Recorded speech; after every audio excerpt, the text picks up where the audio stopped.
Saya akan menyampaikan kutipan dari khutbah Jumat yang disampaikan oleh Hazrat Khalifatul Masih Khamis Ayyadullah Tabi Nasril Aziz pada tanggal 25 September di Masjid Mubarak Islamabad, Tilport, Inggris. Setelah membaca tasyahud, ta'awud, dan surat Al-Fatihah, Huzur bersabda bahwa beliau akan menyampaikan beberapa riwayat tentang Hazrat Bilal bin Rabah. Huzur menyampaikan sebuah riwayat yang di dalamnya disebutkan bahwa Nabi pernah bertanya kepada Hazrat Bilal mengenai amal perbuatan apa yang telah ia lakukan di jalan Islam. Karena Nabi mendengar langkah kakinya di depan beliau SAW ketika hendak memasuki surga. Hazrat Bilal menjawab bahwa beliau menganggap sholat nafal adalah wajib bagi dirinya. Dan beliau mengerjakannya kapanpun ketika beliau selesai berwudu. Huzur menjelaskan bahwa hal ini tidak berarti bahwa Bilal memiliki derajat yang lebih tinggi dari Nabi SAW.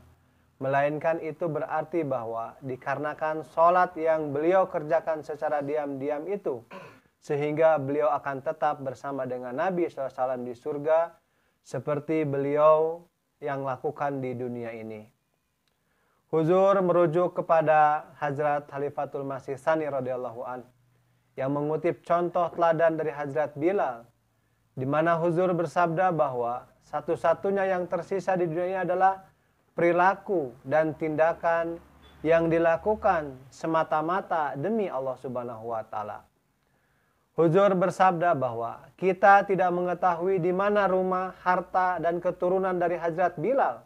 Namun sampai hari ini kita masih terus mengingat amal soleh dan pengorbanan yang telah dilakukan oleh Hazrat Bilal.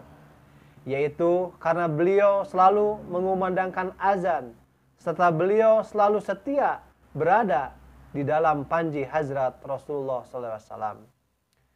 Huzur menyampaikan sebuah riwayat yang diriwayatkan oleh Hazrat Bilal, di mana Nabi SAW bersabda bahwa surga sangat menunggu-nunggu untuk menyambut kehadiran 3 orang, yaitu Hazrat Ali, Hazrat Ammar, Hazrat Bilal radhiyallahu anhum. Huzur menyampaikan riwayat lainnya, di mana Nabi bersabda bahwa setiap Nabi telah dianugerahkan 7 orang nakib. Namun beliau SAW dianugerahi 14 orang nakib. Dan Hazrat Bilal radhiyallahu anhu merupakan salah satu di antaranya.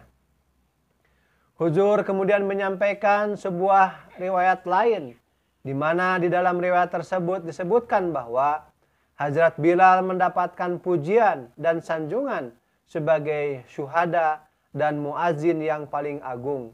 Dan beliau akan menjadi orang yang paling dihormati pada hari penghisaban nanti. Di dalam riwayat lain, Nabi SAW bersabda bahwa Hazrat Bilal radhiyallahu anhu akan diberikan salah satu unta-unta surga. Huzur mengutip sebuah riwayat di mana Nabi SAW bersabda kepada istri Hazrat Bilal bahwa apapun yang ia dengar tentang beliau SAW dari Hazrat Bilal radhiyallahu anhu adalah benar. Beliau SAW lebih lanjut bersabda bahwa Hazrat Bilal seperti halnya lebah madu yang pergi berkeliling dan menghisap nektar dari bunga dan kemudian mengubahnya menjadi madu. Huzur bersabda bahwa Hazrat Bilal radhiyallahu anhu wafat di Damaskus di masa kekhalifahan Hazrat Umar radhiyallahu anhu, dan di sana juga beliau dimakamkan. Huzur menyampaikan sebuah kutipan dari tulisan Hazrat Khalifatul Masih Tsani radhiyallahu an, di mana beliau radhiyallahu anhu mengemukakan ketinggian akhlak dari Hazrat Bilal radhiyallahu an. Beliau menulis bahwa meskipun Hazrat Bilal merupakan seorang budak dari Abyssinia, hal tersebut tidak menjadi masalah bagi Nabi SAW. Karena beliau tidak pernah mempedulikan dari mana atau dari negara mana seseorang itu berasal. Sebaliknya, beliau senantiasa memperlakukan mereka semua dengan perlakuan yang sama. Beliau tidak menganggap dirinya lebih unggul hanya dikarenakan beliau adalah orang Arab atau dari suku yang terhormat. Melainkan beliau SAW memperlakukan mereka semua dengan perlakuan yang sama rata.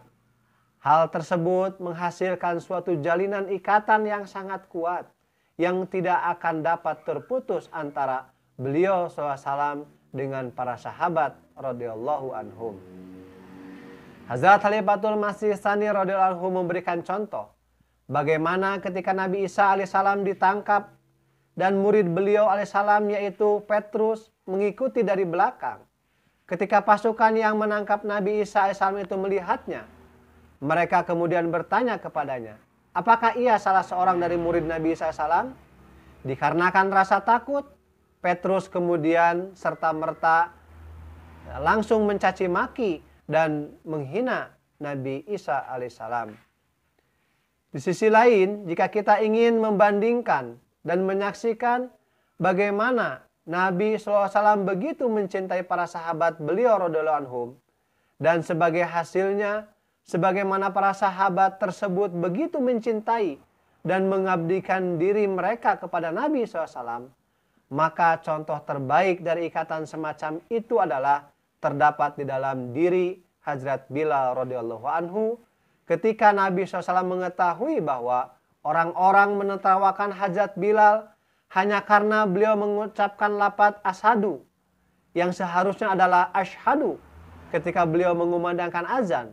Maka Nabi SAW kemudian mendatangi mereka dan bersabda bahwa lafaz asyhadunya Bilal radhiyallahu anhu lebih disukai oleh Allah Ta'ala ketimbang lafaz asyhadunya orang-orang tersebut. Nabi SAW mengatakan hal tersebut bukan hanya sekedar untuk memberikan semangat belaka, melainkan sabda beliau tersebut merupakan sebuah perwujudan dari cinta yang begitu mendalam kepada Hazrat Bilal radhiyallahu anhu. Sehingga balasannya, kecintaan yang dimiliki Hazrat Bilal kepada Nabi SAW sedemikian rupa tingginya dan ditunjukkan di dalam sebuah peristiwa yang terjadi setelah kewafatan Nabi SAW. Suatu ketika orang-orang mendekati Hazrat Bilal dan memintanya untuk mengumandangkan azan seperti yang biasa beliau lakukan pada zaman Nabi SAW. Hazrat Bilal menjawab dengan mengatakan bahwa beliau telah bersumpah pada dirinya bahwa beliau tidak akan mengumandangkan azan setelah kewafatan Nabi SAW. Karena hal itu akan mengingatkan beliau akan kekasihnya tersebut.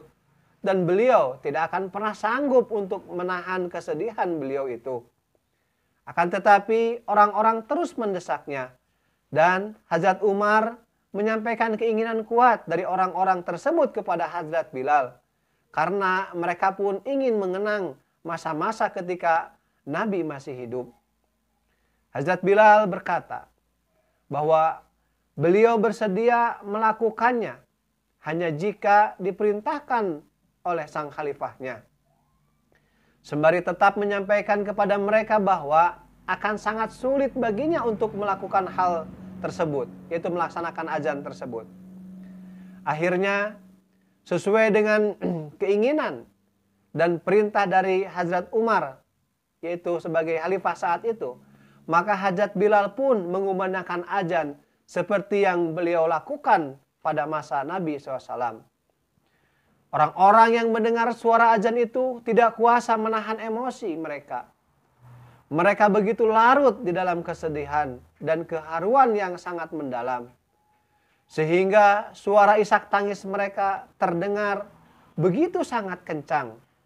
Ketika suara azan itu membuat mereka teringat kembali kepada masa-masa ketika Nabi Muhammad SAW masih hidup bersama mereka. Namun mereka ini adalah orang-orang Arab yang juga memiliki hubungan alami dengan Nabi SAW. Selain hubungan mereka dengan beliau SAW sebagai Nabi mereka. Akan tetapi yang harus diperhatikan adalah bagaimana dampak dari jalinan ikatan tersebut dan sedemikian tingginya kecintaan Nabi SAW kepada orang-orang yang non-Arab. Setelah mengumandangkan azan, Hazrat Bilal diliputi oleh kesedihan yang sangat mendalam, sehingga membuat beliau tidak sadarkan diri dan pengaruhnya terhadap diri dan kesehatan beliau sedemikian rupa, sehingga akhirnya beliau wafat. Inilah contoh teladan dari Hazrat Bilal radhiyallahu anhu yang tidak hanya menerima dan beriman kepada keesaan Tuhan dan cinta kepada Nabi SAW semata, tetapi juga mewujudkan dengan perantaraan contoh teladan beliau yang tidak akan pernah dapat ditiru oleh siapapun. Contoh teladan beliau radhiyallahu anhu merupakan contoh yang dapat menegakkan persatuan dan persaudaraan di dunia ini, dan juga dapat memutuskan mata rantai perbudakan.